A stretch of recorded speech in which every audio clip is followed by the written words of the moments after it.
Hello, everybody. Hi. I can see some familiar faces and some new faces from my course. That's so great. Hi, 𝗬𝗲𝗏. Hello. Welcome, welcome. There's Anka in Germany. Hi. Hi, everybody. Hi, Robert. Oh, I'm just letting everybody in.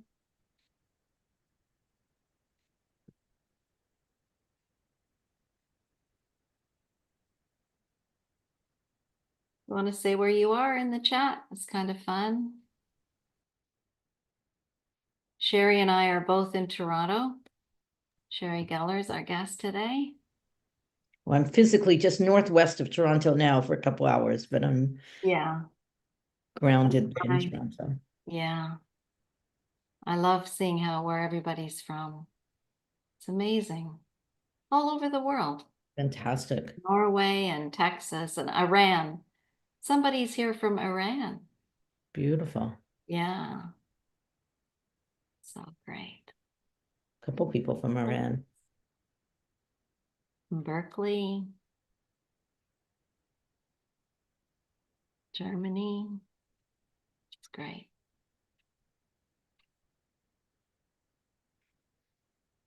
Okay. Well, people are still coming in, but let's get started. And we're just going to start the way we always do, by slowing things down a little bit, which I can hardly wait to do. Robert knows everything is speeding so quickly. Oh my goodness. And yeah, I'm really working on pacing. Yeah.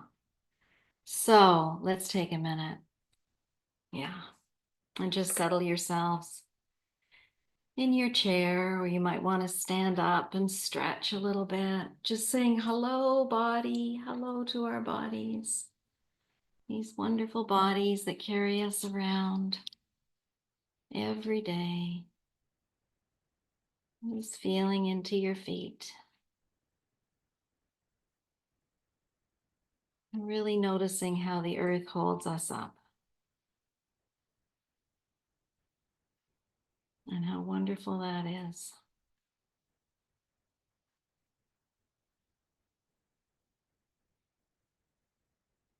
And then just noticing where you are. Maybe take a little check-in on your nervous system. A really helpful way to do that often is through what's happening in your muscles. So noticing if your muscles are feeling kind of relaxed in a nice ventral place. Or maybe there's some tightness there and kind of flight fight.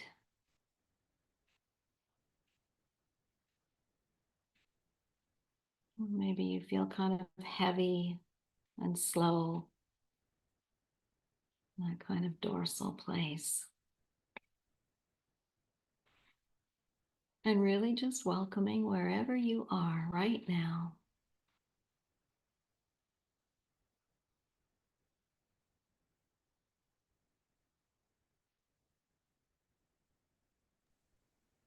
And it may well be that through the hour that we're together, we can all move into some nice, warm co-regulation, building this amazing community, really, that we have all over the world.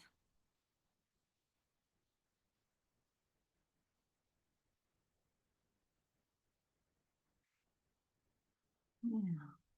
So today we're going to explore in a really wonderful way, being present. If you could just mute, yeah. So presence. Really being in the moment.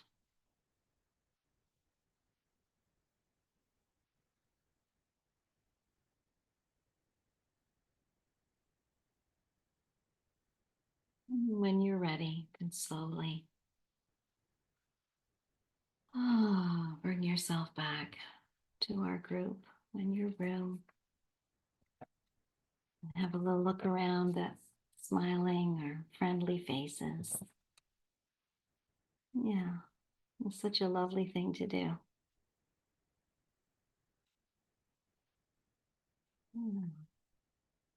So I'm really excited to have Shari Geller with us today. Shari and I were just exploring.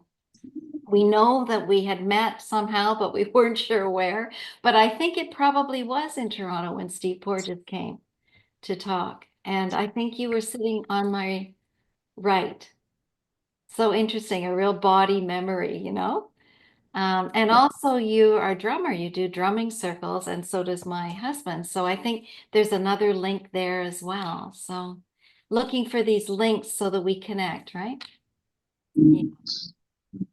Oops. And so Shari is a clinical psychologist, right? And you were teaching at York University, which is actually where I went for my undergrad degree, and has done a lot of work training and is a colleague of Les Greenberg's, who probably lots of you know, who developed emotion-focused therapy.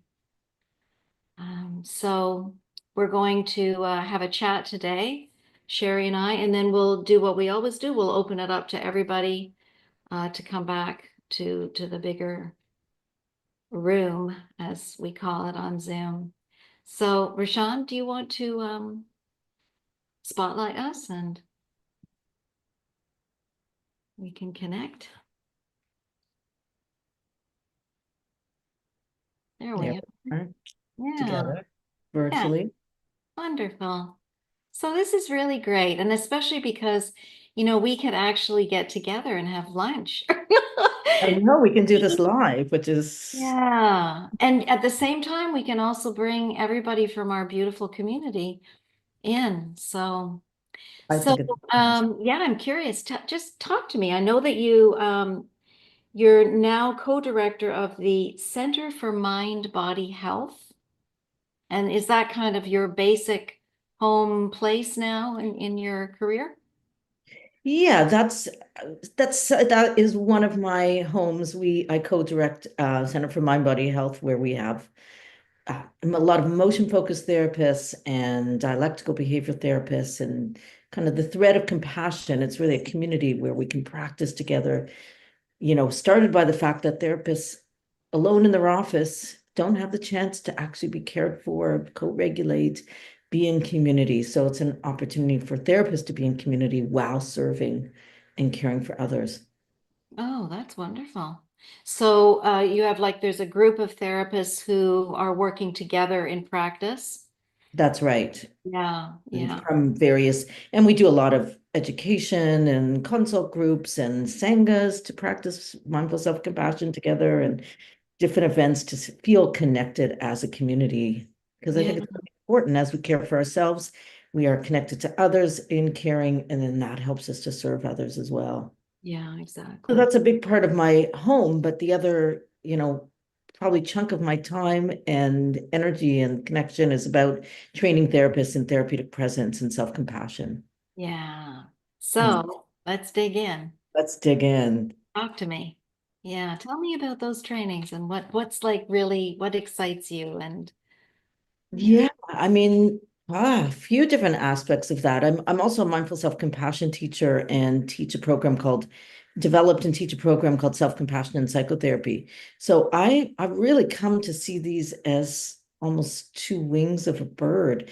My training and research in therapeutic presence goes back decades, and Mm. I've developed, along with Les Greenberg, training programs for therapists to cultivate presence, to come into their own bodies. We are with clients, especially clients with trauma, and especially in the past few years, where we are experiencing a lot of the same traumas that our clients are, right? We're in COVID together, we're in war together, we're in environmental disasters together.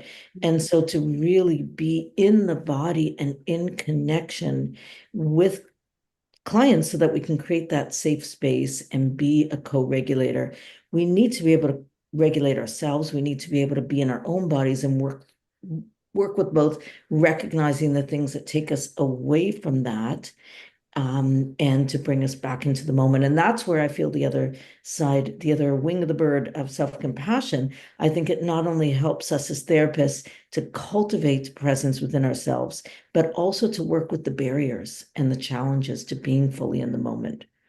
So I do a lot of trainings internationally, virtually internationally now since COVID, on training in therapeutic presence and self-compassion as a tool, or as a, not a tool, but a way of being to keep us in our bodies. And also, there's a book that will be out soon, a co-edited book on self-compassion in psychotherapy. It's called Grounding Psychotherapy and Self-Compassion. And that was a collection of a number of authors, and I'm working on a proposal for a book on an edited book on with Les on therapeutic presence, and to bring people from different dimensions for the nuance aspects of that to support the books that we have done before on therapeutic presence. Beautiful. Yeah.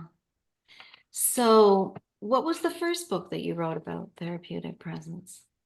It was, How did you get kind of in there into that kind of focus at the beginning?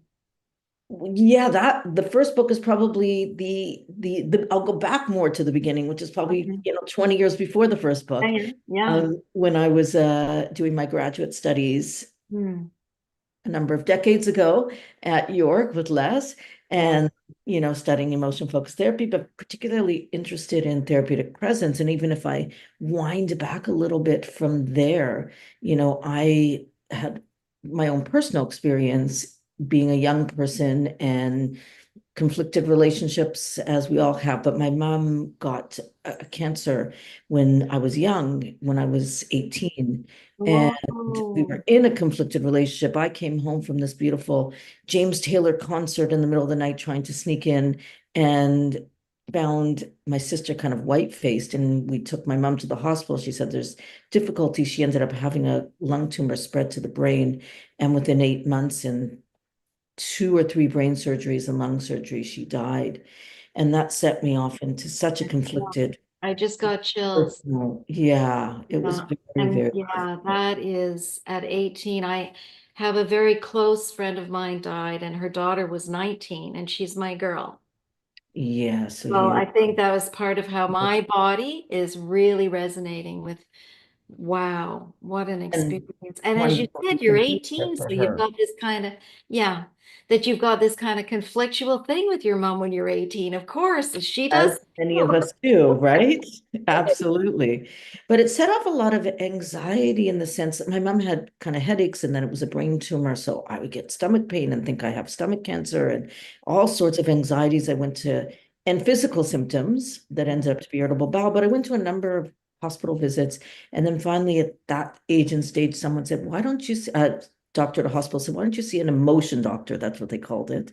So I went to see a psychiatrist in Toronto, and I was, in the room, and he was maybe called a detached presence. He barely spoke. He wasn't really connected. He was jotting on his Oh, don't you love it? pad. Ugh. I remember even walking by and seeing doodles rather than notes. Oh my God. And I felt like, Yeah, okay, I'm a persistent person. I'm going to stick with it because I'm interested in psychology, but this is not feeling great. And the day his eyes got heavy and kind of fell asleep they're for a falling moment asleep. Yeah. was the day I said, I'm out of I'm here. out of here. And I left that relationship feeling more alone and more conflicted. And then jump forward, 8 months, someone recommended Beverly Yates, who was one of the original mindfulness teachers in Toronto, was a psychotherapist. And I went to see her, and it was a completely different experience. I mean, she knew what I was feeling before I knew what I was feeling. And I felt very safe in that room, and opened up not just around the grief, but a lot of earlier difficult experiences. And I became really, Oh, should I pause for a sec, or? we're good. Yeah, We're good. I'm sorry, that was my recording. Oh, okay, we're good. No worries, no worries. That's okay. Yeah. So I became really curious about Uh-huh. what is this missing ingredient that seems so foundational Yeah. in therapy. And that's when I brought it forward to Les in my PhD years and studied it. And from there, did a lot of research and writings, and that jumped forward probably 15 to 20 years to the first book, Yeah. to trying compiling a lot of, the nuance aspects Time, right? of presence. Yeah. Yeah, Yeah. Well, that's a beautiful story. And it's so much the way it often is, right? There's something that happens in our own presence, our own experience that moves us into this. And I had a very similar experience, actually. I'm so grateful for the people that we met that did really help, right? absolutely. I It's a mean, totally different life experience. changing. Life changing. Yeah. Absolutely life changing. And that's the work that we do. Yes, Yeah. exactly. So you're really speaking about the presence of this person and how she was able, through her own presence, to hold you. Absolutely. Yeah. And to create the container to Yeah. feel safe and to do Yeah. that therapeutic work. So And then, then when we talk about safety, and then of course we resonate so deeply with Steve's work, well, right? that's what I was going to say. I went to a workshop of Steve's, not knowing a lot about him. He presented at a conference I was at in about, I think it was 2012. Yeah, And I I was listened, there. oh, I maybe was that's where we sat beside each other. maybe it That is could have where been it that's where also. and same thing. I didn't know a lot, but I was very intrigued. That's where I first met him. Yeah. And I was listening to him talk about polyvagal and thinking, well, this is the mechanism. This is the how presence cultivates safety, and then their clients do, deeper therapeutic work. So Mhm. I approached him about writing a paper together. He didn't know much about me at the time. He said, you write it and then we'll see. And Yeah. then I did, and And they didn't designated was for that him. one that became cultivate in clinical applications of polyvagal theory? That was another one later. So there was one before that in 2014, before it Okay. came out, that we published together Mhm. on how therapeutic presence creates effective relationships and effective therapy. And it's through, I think, the polyvagal lens really helps, explain the co-regulation, the creating of safety that then activates clients' nervous systems to become safe, to then do some deeper work. Yeah, absolutely. And the other thing that I love about it is the way that when we connect with the body, we realize all these gifts that come through these adaptive features when we're dysregulated. And so it moves us out of this pathologizing model and into something that feels so respectful of how Yeah. bodies are actually really designed, right? The bottom up piece that we've That's missed right. so much, you know? And the So bottom up of one body, the therapist with the client's body, and that co-regulation that happens when nervous systems are in connection with each other in that way. And particularly when clients' nervous systems are with a therapist who is grounded and centered and present, it allows them to come into a state to read safety in yeah, the, and it allows therapists to read their clients when they're not safe, yeah, rather than just carry on with some of the therapeutic work. We have to read the nuances of clients when they shut down, when they suddenly go flat in their face or dissociated, or something happens in the relationship itself where there's a cutoff, to be able to pause and come back to regulation rather than continue, pushing some of the therapeutic work or continuing some of the work we're doing. yeah. And then clients get labeled as resistant. That's right. Yeah, That's right. Rather than recognizing perhaps something else is happening that's really important here. exactly. So Yeah. it sounds like for you, in some ways, EFT and Les's work really became a strong influence and vehicle. And for me, it was Gendlin. It was Eugene Gendlin's work with focusing and felt sense, and they knew each other, right? They did know each other. And, Yeah. and So Jenlin's work and focusing is a part of the yeah. emotion therapy model. I mean, Yeah. we use Mhm. focusing to be able to bring people as one of the EFT tasks. It's very Exactly. powerful. Yeah. So our careers have crossed a lot in certain ways. I think we're speaking a similar kind of language. Yeah. Yes. Yeah.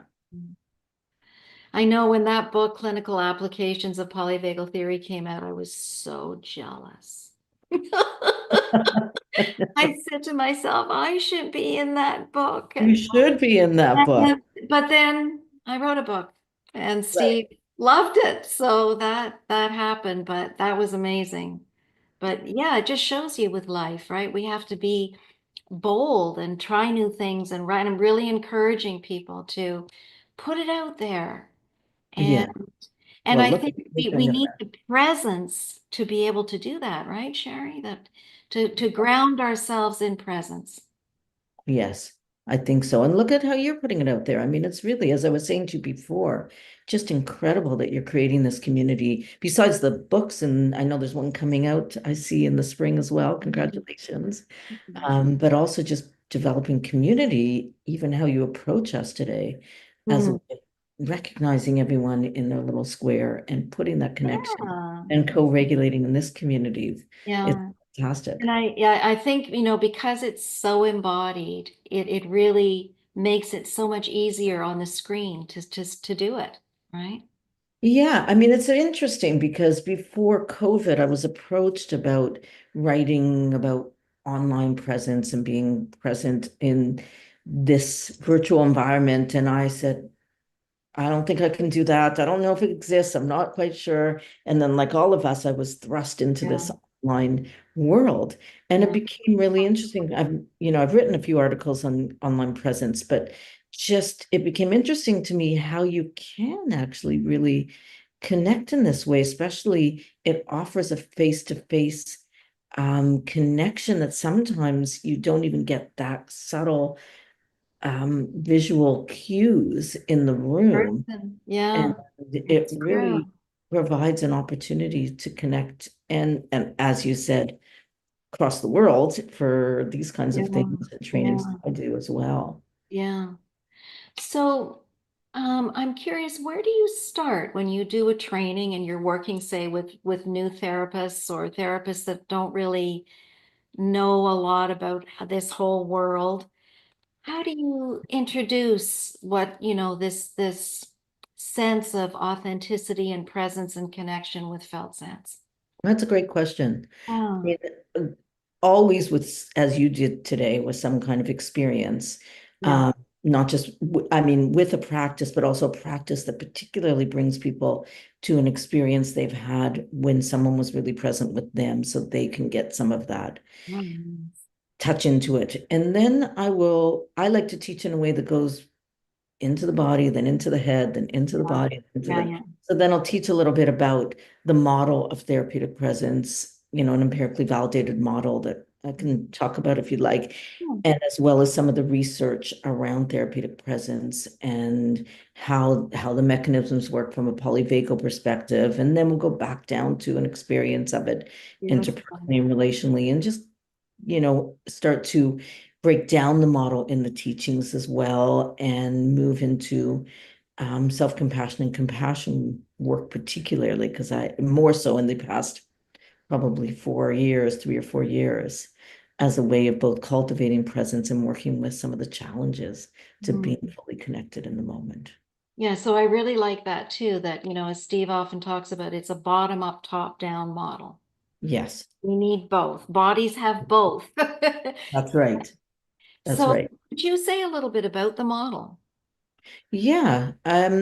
So part of the early research that I did was to interview a number of master therapists or therapists that had written about presence in North America and not just in Europe as well, and then create qualitative data, go through stacks of it and find out what some of the essence is. Mm. And what we see is kind of three overarching categories or qualities to therapeutic presence. So one is it's embodied, right? It's embodied, and that consists of being grounded in myself and really centered. It's also about being fully immersed in the moment with my client. And just to say before, just a pause on those first two sub qualities, there's four of them. It's how they go together because I could be so grounded and quite separate from you, or I could be so immersed in the moment that I'm taking on your anxiety and I'm no longer helpful.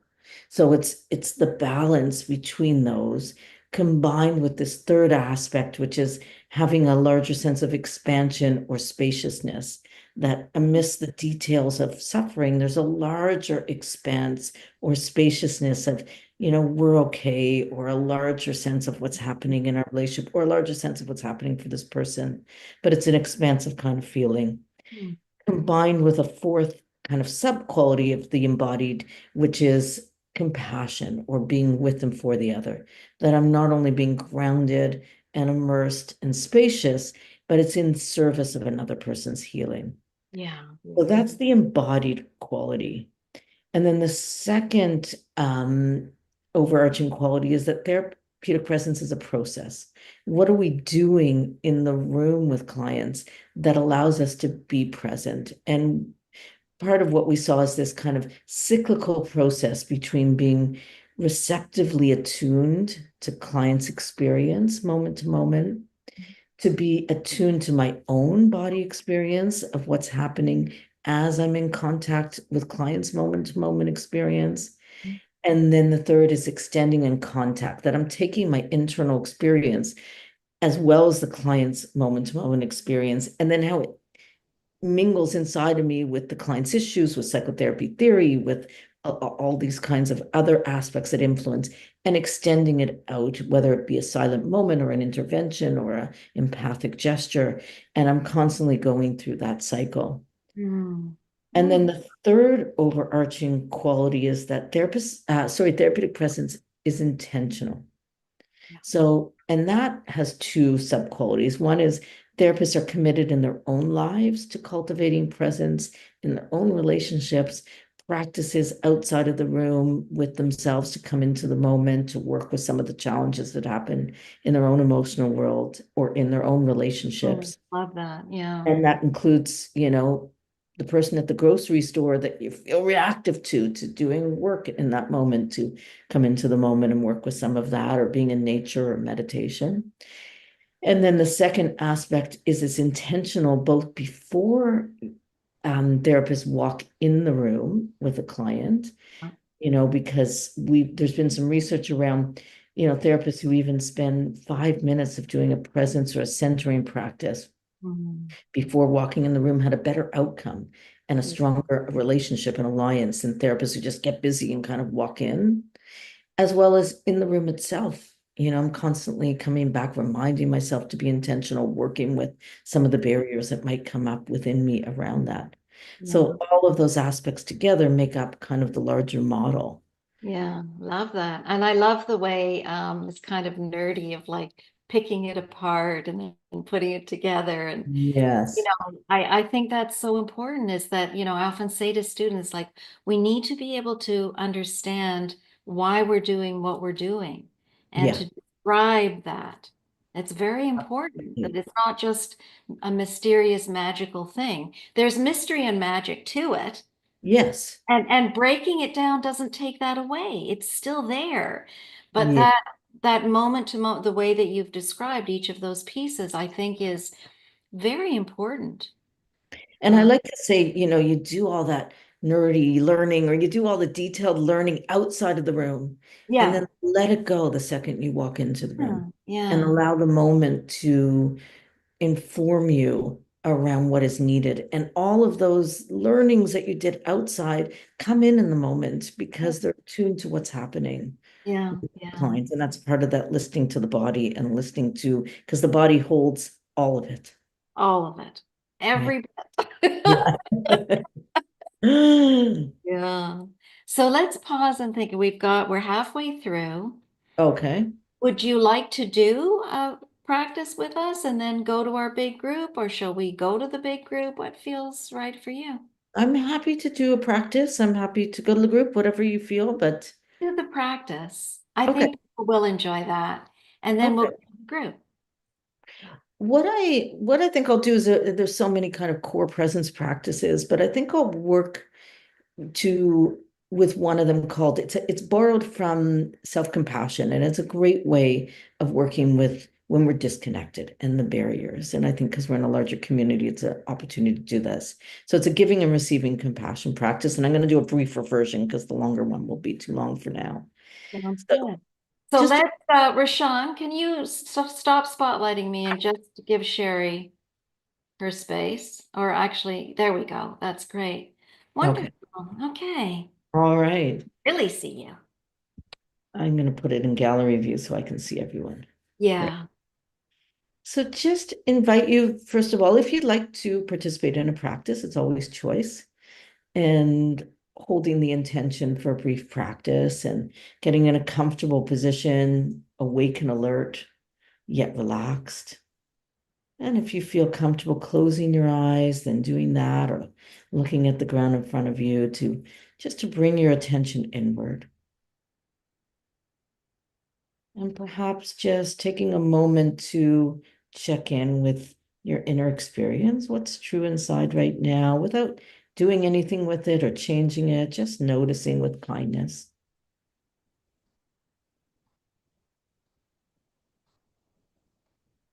And then bringing your awareness to your breath, if that's comfortable to you.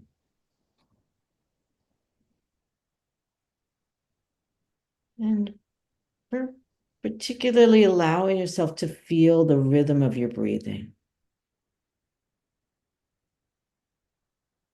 Just like the tide goes in and the tide goes out in the sea, your breath goes in and your breath goes out. And just feeling that gentle rhythm of inhale and exhale.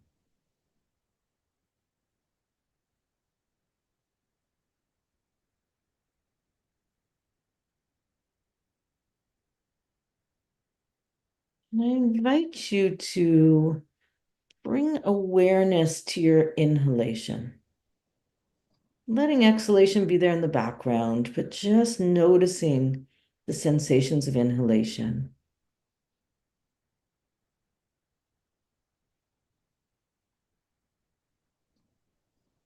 And breathe in something good for yourself, something you need.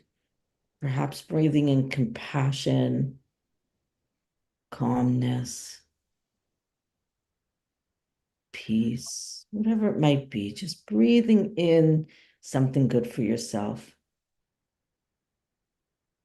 And you can even have an image or word just riding on your inhalation.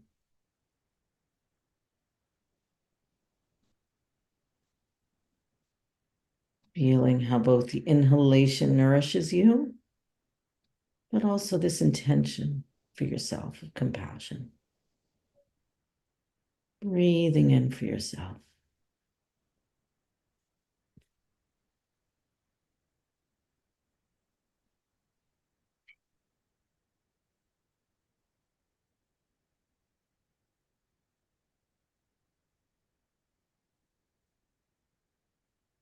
And then I invite you to just allow inhalation to be there, but bringing your awareness to your exhalation. Just that sensation of release that can come along with exhalation.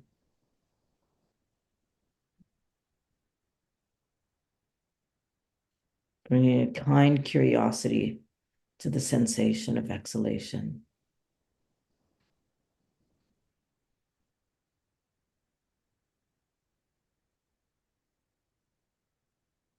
And then I invite you to call on the image of someone in your life who might need a little compassion or love.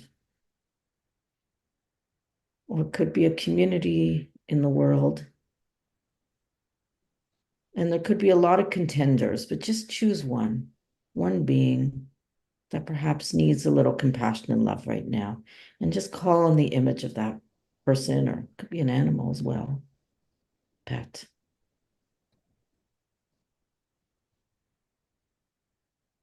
And on your exhalation, just breathing out something good for them. Perhaps breathing out compassion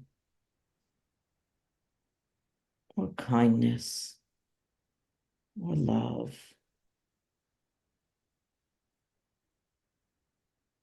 Just breathe on your exhale, offering them something good, something you may think they need.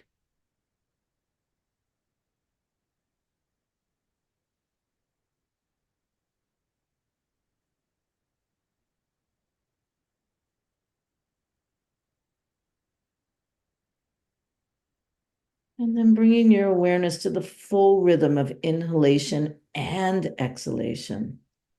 And on your inhale, breathing in compassion for yourself, and exhale compassion out for the other, or whatever qualities you'd like to offer yourself or the other. In for me, out for you.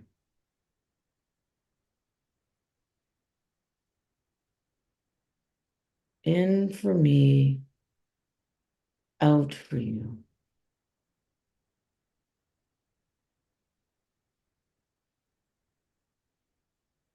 At your own rhythm, just continuing to breathe in compassion or something good for yourself with your inhalation, and breathing out for the other.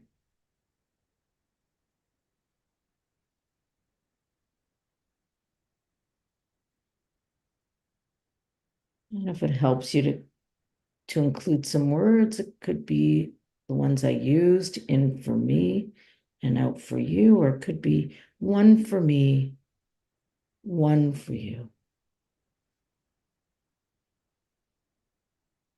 In for me, out for you.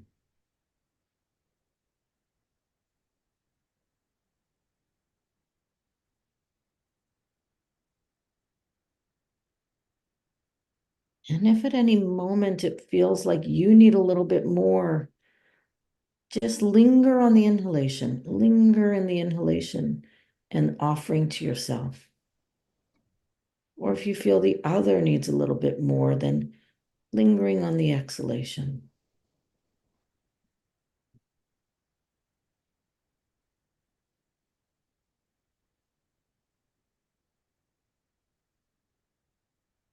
And if at any time you lose your focus, which is natural, you can just come back to the awareness of your breath, or putting a hand on your heart, somewhere on the body,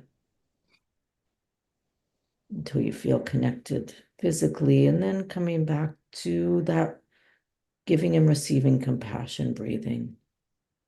In for me, out for you. One for me, and one for you.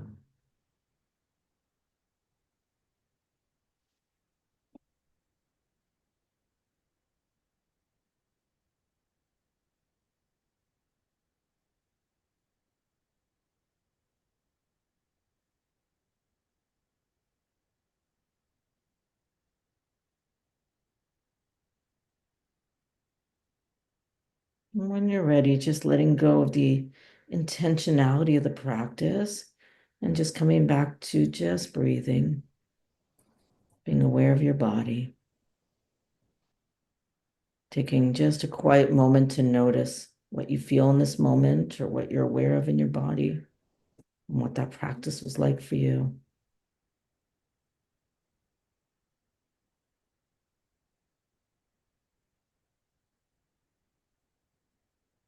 And when you're ready, just inviting yourself back to the virtual room, maybe wiggling your fingers and toes and opening your eyes, and just pausing for just a moment to notice this amazing community that you're practicing in together. In for me and out for all of you. And this is a practice, once you become more familiar, you can also use with clients if you feel disconnected or in your head, or something detaches you, just to breathe in for me and out for the other until you feel more connected, and then coming back to the contact with them. So thank you for your practice.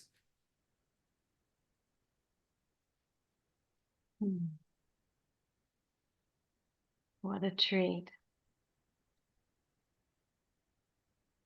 That was wonderful. Thank you so much, Shari. Sure. Yeah, we have to meet in person. Absolutely. So much to share. Yeah. So fun.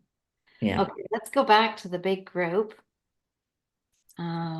Everybody to gallery view. And questions, comments, we'll look in the chat, but it's always great if you just want to raise your hand and chat with us as well. Anybody? Robert. Hello, Robert. Robert Rigucci is one of my Felt Sense Polyvagal Model facilitators and Hi, wonderful. Robert. Hi, Shari. So you brought us through the elements of therapeutic presence, and you spoke earlier that you also study what are the obstacles to cultivating therapeutic presence. And I wonder if you've organized those using the same model, or has a different organization of the kinds of obstacles that arise? Yeah, because it kind of there can be overlap, but I don't put it in the model, although it's in the process of presence. Because when you're but part of the obstacles can be both internal for the therapist, internal for the client, or something in relationship. So it might be my own shame or self-doubt. I don't know how to help this person. These are huge problems. I can't really do it. It might be therapist sense of disconnection because something's hitting something personally for me, or there's something in the client that's disconnected, but I'm feeling it as a disconnection with the other. So I like to see it as, is it a resonance? Am I resonating with their disconnection? And therefore I'm feeling disconnected? Is it kind of countertransference or personal triggers being? In here? Yeah. In here? I'll just wait for that mute. Is it my personal triggers or something that is setting off? I'm with my client, they're talking about the grief of their father, and it's hitting my own grief of my dad, and taking me out of the moment. Or is it something between us, like there's a rupture or there's a disconnection, and I'm experiencing it as a disconnection? And working with presence and training means fine-tuning your awareness around those different aspects to recognize them and then have ways to be able to work with them. And just to give an example, let's say of resonance, or, I have a client, sometimes I recognized this a few years ago that she's got some very deep, complex trauma, and I found myself feeling sleepy.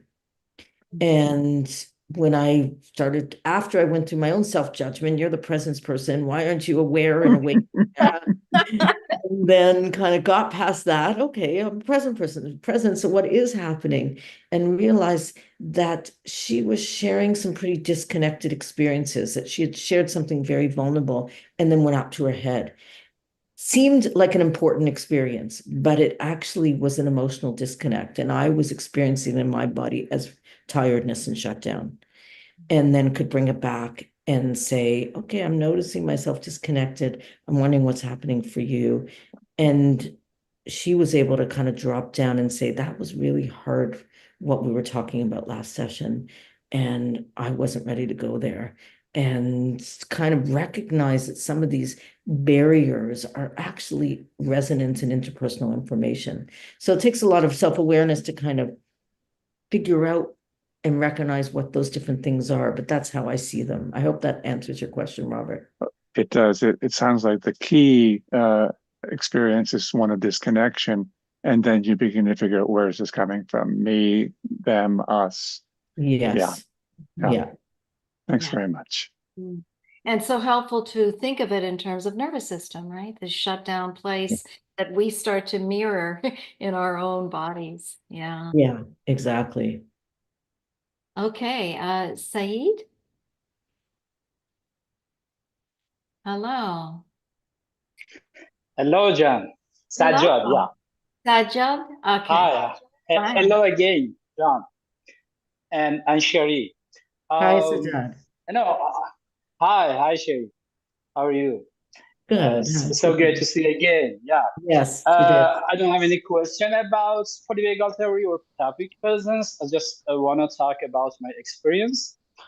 I've had the opportunity to be Shari's courses, online courses, and it was wonderful.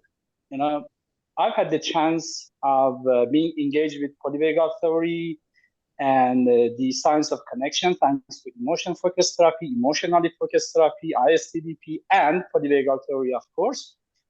I just want to kind of tell my colleagues who are watching me and this great cooperation with John, thanks to belated 𝗔𝗯𝘅, Greenberg, Shari, and other great scientists in this field. I just wanted to tell my colleagues to use this opportunity. I mean, working with polyvagal model Felt Sense, that's great. I've had the chance of being in Jan's courses. You both are great. You both are very well, really experiential scientists in this field. And I just wanted to suggest to hold these courses. For example, for me, it's like more than 2 years, I haven't faced with any problem that I used to face, like, I don't know, counter-transference or even self-interruption or something like this, because I work based on polyvagal-based deepening, polyvagal-based felt sense, based on the neurophysiologic responses and micro movements of the client, and go smoothly, deeply, and effectively. For example, my therapeutic work is more effective and influential than the past. That's it. And thank you. And it's an opportunity for us to see you both being combined polyvagal, emotion-focused therapy, felt sense. Thank you all of you. Yeah. Thank you so Thanks. much for that. Yeah. I'm really enjoying it too, this connection and collaboration. That's what it's all about. Yeah. Absolutely. Sarah. Hi. I just am really grateful to you guys for hosting this and for creating this opportunity. And I had several light bulb moments in you speaking and what you're sharing. And I really love the Felt Sense Polyvagal Model and bringing that presence and groundedness into the room. And I have someone I'm working with right now that's kind of being challenged, and I'm noticing myself feeling that disconnect or chaos. And so I had several light bulb moments go off in this of kind of noticing what's coming up in them and how that may be showing up in me as well, and how I can use some of the tools that you guys shared to maybe just like name to tame it or bring it out and to bring that groundedness into the room. So I just wanted to really say thank you for this. It was helpful. Oh, Sarah, thank you for sharing. We'll take those thank yous, right, Shari? Absolutely. It's very Oh, touching. Thank you so much. I really appreciate that. Yeah. And Nancy is my my partner in crime. Nancy teaches the focusing polyvagal informed focusing teacher training course in at the Polyvagal Institute with me. So, and Nancy, you wrote a paper on presence. I did. So I just want to say, Shari, it's such a pleasure to meet you. I think we've been on parallel tracks, and we actually probably are, from the same city. So it's weird that we haven't met. And I have been doing a lot of work on presence. What I'm interested now in is this relationship, the relational presence, or that space in between us, and the impact on presence with different attachment styles or different autonomic states. If one person's in, how to kind of get the other person. And I just wondered if you had any thoughts on that piece of presence, that space in between us. Yeah, no, Nancy, it's great to meet you and have our parallel paths cross. But I think, it's interesting when I was talking about the model earlier, I usually talk about this fourth aspect that didn't come from the research, it came after, which is relational presence. And this, which I think speaks to what you're saying, because in a way Yeah. that's part of that space, that in between is, for me, informed by 𝗦𝗵𝗿𝗿𝗏's work in the I thou moment and that sense of relational presence or relational connection that happens versus the kind of I it separateness.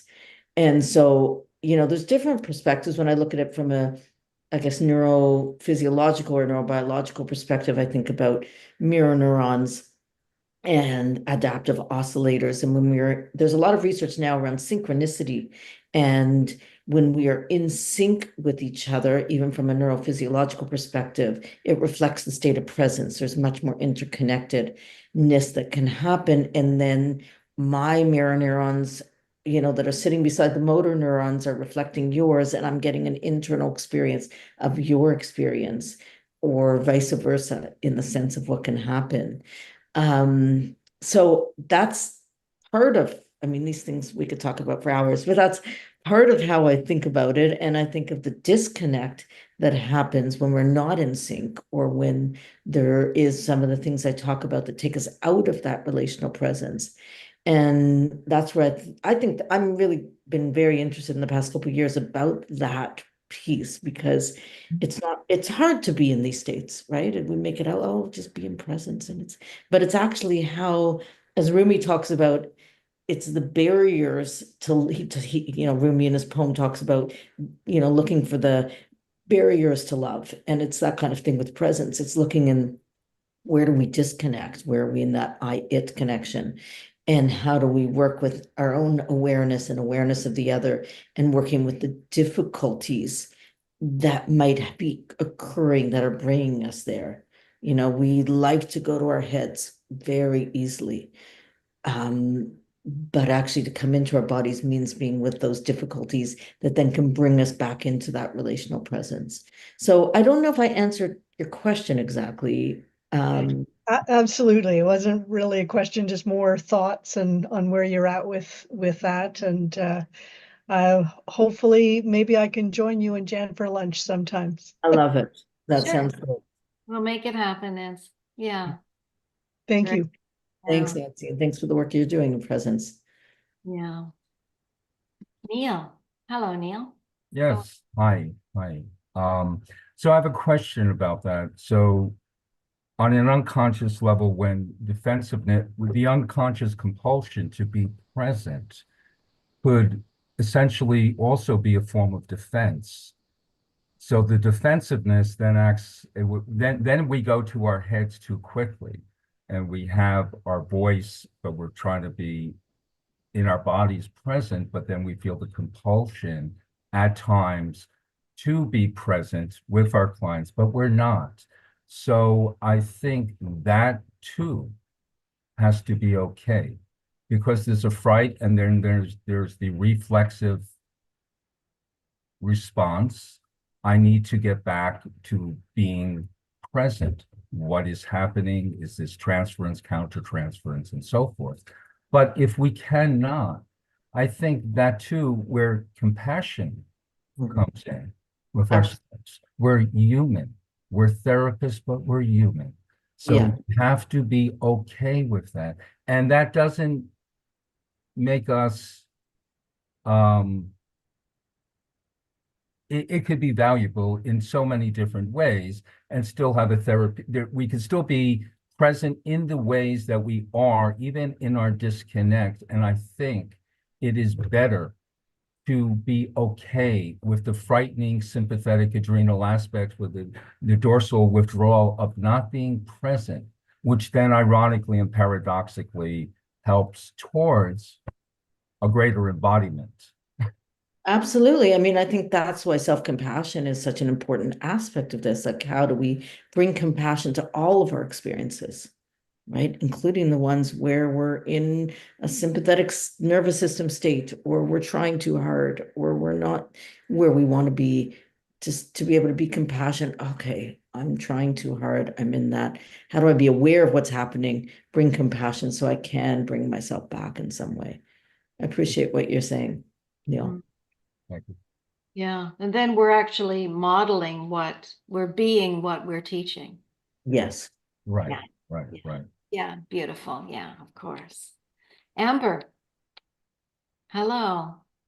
Hi, everyone. Thank you so much. I really appreciate this. So I'm a newbie to this type of modality. I'm super interested in polyvagal theory and just EFT. So I guess for me, what advice, what resources can you guys kind of guide me toward so that way I'm on the right path to understanding this theory and being able to implement it into practice?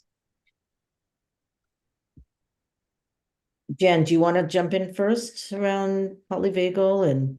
Well, you can come and see us once a month. You'll learn lots, and check out, join the app, the PVI app. My group is called Felt Sense. I think it's just called the Felt Sense group. I think Stephanie's here. Stephanie, are you here? Stephanie manages the app. It's a great way to begin to connect with us in community and find out lots of things that are available online through the Polyvagal Institute and also the Focusing Institute. Free trainings that we do, and then maybe reading Steve's newest book, Our Polyvagal World, which is kind of a friendly guide into polyvagal theory. Also, the pocketbook guide to polyvagal theory is a great one. And that will give you a good beginning in. And then Shari, do you want to say something about how people connect with you? And you're doing lots of teachings online as well. Yeah, I do a number of teachings for therapists on therapeutic presence. I would go, so for getting a sample of some of those, go to my website, which is 𝗦𝗵𝗿𝗶𝗿, and there's publication button too. So there's a lot of publications you can download for free, different articles you can pull from. There's a couple books that I've done on therapeutic presence, but the one that I think is most reader friendly and really it's written from incorporating a neurophysiological perspective is, say, the blue book because it's a blue cover. So check out that one, although the one we just released last year also has a lot of polyvagal in it as well. But I think really, and having a personal practice in some way, personal self-compassion practice, mindfulness practice, felt sense practice, joining a felt sense group.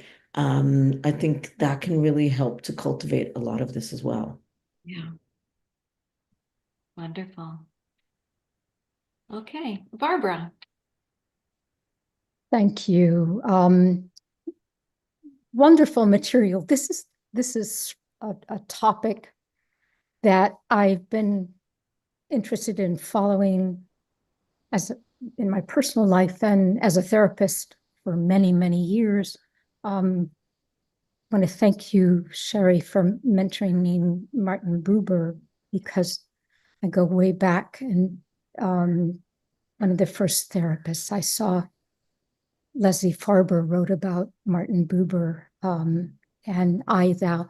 One of the things, and we would talk about it, and one of the things that he pointed out was that that I, thou, and I, it were both interconnected, that it wasn't possible to always be in I, thou, because of course, once you start hearing about it, once you start learning about connection, particularly if you come from early traumatic experiences where there hasn't been enough, where there hasn't been enough good enough nurturing, the hunger, the almost panic that sets in of want, am I there? Is it enough?